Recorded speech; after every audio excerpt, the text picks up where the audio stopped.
Well, Sophie, congratulations, FA Women's Championship champions. It's a pretty good feeling, I can imagine. Yeah, first of all, thank you. But yeah, as you can imagine, amazing feeling, especially after this long year, this long season, tough season. So a great feeling. I know obviously every team have had to deal with what you guys have had to deal with, but also you've had such a new group. There were so many new faces last summer as well. There were so many obstacles that you had to overcome, and to do it and win the league so comfortably must be a pretty good feeling as well. Yeah, we came together as a random bunch of girls from all different levels, maybe age groups. But what we realised and managed to do real quick is just to get that cohesion on the pitch.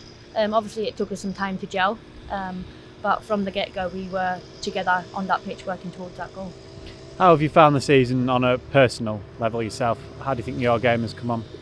I think it was a roller coaster, to summarise it in one word. But I'm really happy how I've progressed, how I've kind of come out of the other end stronger, mentally, physically, added to my game. So I can only say I'm happy with how I personally have progressed. How much of that is down to the coaching staff and Jonathan as well? Obviously massively. Yeah, loads of the development is on the training pitch.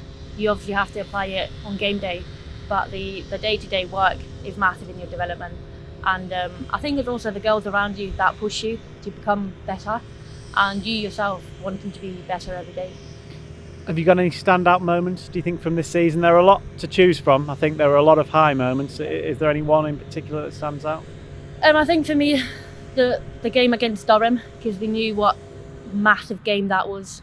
The 2 goals Sammy T scored, just an amazing feeling. And again, that showed how well we can fight and work together and play as a team. Durham was a very physical game, and I think they had one plan, and that was to take our players out. But we dealt with it really, really well, and to come away with that game with 3 points was massive for our title win.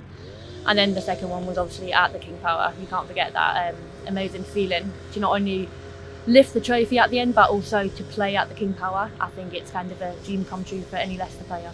What was that day like? Is it one that will stay with you forever? Oh, definitely, yeah. I mean, saying that, I wish we could have had fans, friends, and especially family there, but obviously circumstances didn't allow that. But nevertheless, it was an amazing day that Leicester had put together for us, and also Charlton played obviously a big part. An amazing game, and I think we're all going to remember that day for a very long time. Looking ahead now to next season, how are you feeling as a group heading into the WSL? I think excitement is the word. That's what we've worked for and towards. We knew we had one job, and that was to win the league this year, to go up to WSL. And we also know now the hard work starts, or restarts, because we put in throughout the whole last year. It's going to be a different season, a different year for us. We're probably not going to be as dominant as we were against other teams this year. But we are excited, as much as we don't know quite yet where we're going to stand. That's partially what Sunday's there for also. But I'm personally very excited, and I've heard from the camp that we're all looking forward to it now.